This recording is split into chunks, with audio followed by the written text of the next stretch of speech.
I think the biggest issue of all must be age discrimination, because that actually stops older people getting jobs in the first place, particularly those who have been working for a long time, come out of work, maybe it's redundancy or for other reasons, and if they want another job, they have to go back in and compete against people who are who have maybe less experience and everything else. But the fundamental thing, particularly in a recession, is many employers are looking at the bottom line, looking at salary, that people have to give higher salaries to people who are older and more experienced.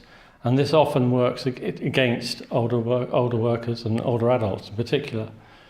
To put it bluntly, I don't think some people see age discrimination as necessarily something that's bad. I think some people see it as quite fair, and that would include individuals themselves. There's still a mindset, I think, that people have that I've worked for 40 years, I've worked for 35 years, it's time I moved on to greener pastures or to leave my job to someone who's younger. I don't think that's uncommon, perhaps becoming less common, but I still think it's there. I think people are less cautious about how they talk about age and discrimination, far more so than they are, say, about disability or race.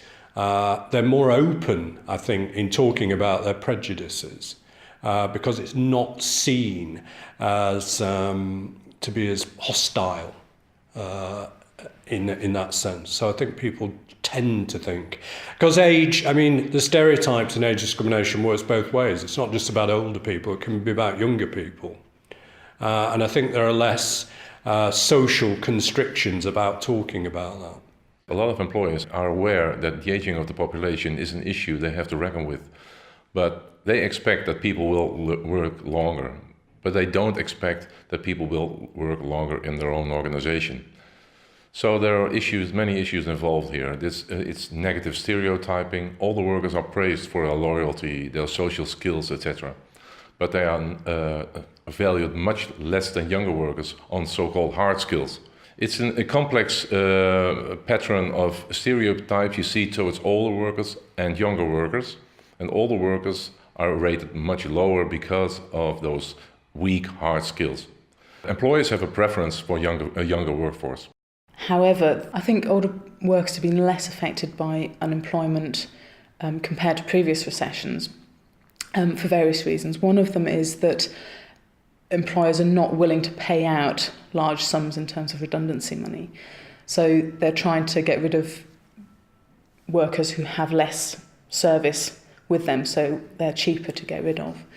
There's also the issue of skills to consider. So if an organisation gets rid of an older worker who has a huge amount of experience and skills, that isn't easy to replace after the recession when the company wants to pick up its business again. And therefore they're trying to find other means by which they can hold on to older workers and other workers to try and tie them over the recession.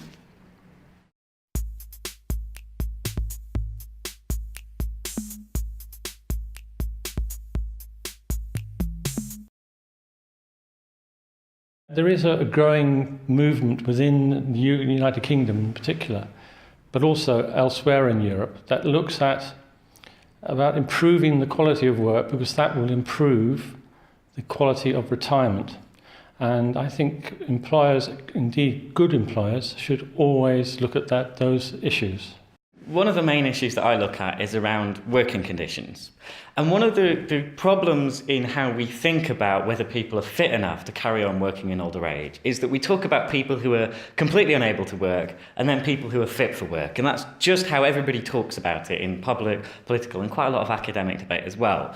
But that's not really what it means to be fit for work or not. There's a lovely quote from one of the people that helped found the LSE and various other things in the early 20th century, when there's a big panic about the equivalent of incapacity benefits in the 1910s, saying, well, completely incapacitated for work means literally asleep or dead, because anybody else is in a position that they could do something.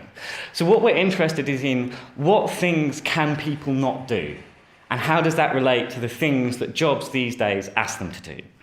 And so one of the big problems is that work has been changing. And we think that work has been changing in a way that it gets better. You know, we have fewer people that go down into the pits than there used to be. In a lot of ways, you know, work is clearly a lot better than it was for a lot of people 150 years ago. But compared to, say, 30 years or so ago, a lot of things about jobs have got worse. So, for example, people now have to work harder than they used to. There's been a general intensification of work. And it's not just asking people, do you think you work harder than you used to? But actually reliable evidence that people do have to work harder than they used to. People have got less control over how they do their job, what speed they do their job at, for all of this talk of flexibility. And that whole career progression to light work. You work in a pit, then you work on the surfaces later in life. You work in a factory, and then you work in the inventory, just handing things out to people later in life. The cinema ushers, the gardeners, etc. That light work has disappeared. So in fact, we've got a lot of good reasons to think that the sort of jobs that older people find easier to do are disappearing, and that it's in fact more difficult for them to be fit for work. Not that they're completely incapable for any work, but the sorts of things they can do are difficult for them to find. And this leads on to the third and in a way most important point, that if you've got a problem with your health and it clashes with the sort of job you're doing, then you might be lucky enough for an employer to make an adjustment to your job to do things, and that's inequitably available between people. But the easiest thing to do in a lot of ways is just to find a job that you can do.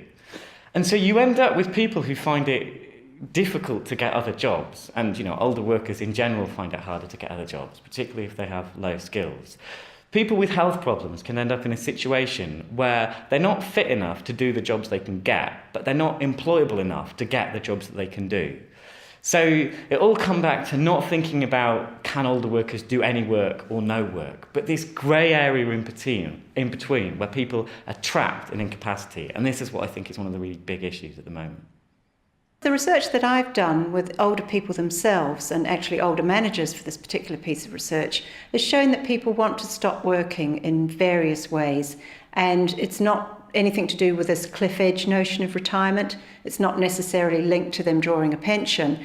And it overwhelmingly shows that by and large most people want to keep working in some form or another for a long time after the time when you might think they'd formally left work. So it's this drive for productive activity, whether or not it's paid or unpaid, depending on their financial circumstances, but the fact that people want interest and they want contribution in later life, and we're not nearly looking at that enough. Nobody seems really to be addressing the issue of what have we got to do to change the nature of work. I mean, if we're talking about people working into their late 60s and early 70s, and we're not in a position where people are able to make a choice of changing the time in which they work, down stepping into a different sort of role, preserving their working lives over a longer period of time, developing their careers so that they move into different jobs, using their knowledge in more creative ways in organisations, then that is a big problem.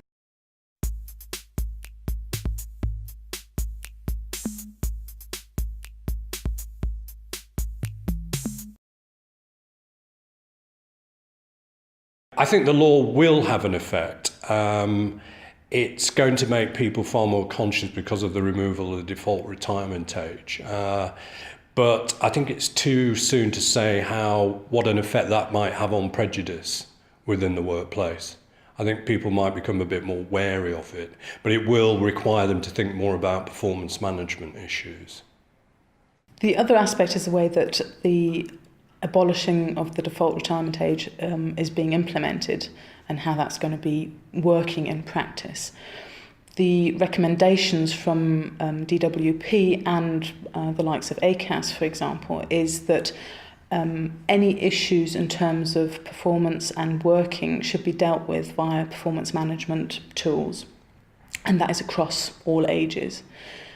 However, those tools are now being recommended also for use for age-specific issues, such as talking about retirement.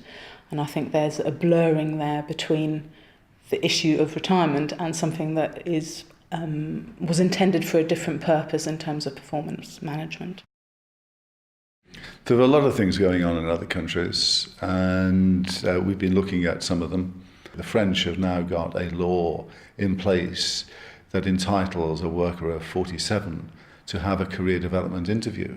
In Germany, the German federal government has supported a program for training demographic guides, individual consultants, actually, independent consultants who will go into companies and together with their normal role as HR consultants in many cases, are equipped to give age management consultancy on a wide range of issues, analysing the age-related risks and so on in the organisation. So I think these are the sorts of things that we should be doing. Instead, we're focusing simply on the issue of, well, first of all, are employers going to adjust to the idea of working without mandatory retirement? But actually, it's the wrong collection of issues that they're focusing on. They need to be more proactive in terms of the maintenance of the capacity of individuals and the ability of them to perform at a high level as they exercise their choices to remain in the workforce longer, or indeed as they need to be encouraged to remain in the workforce longer in order to provide the manpower to do the jobs that are still going to need to be done, despite the fact that we've got, in some areas, a loss of skills and a shrinking population.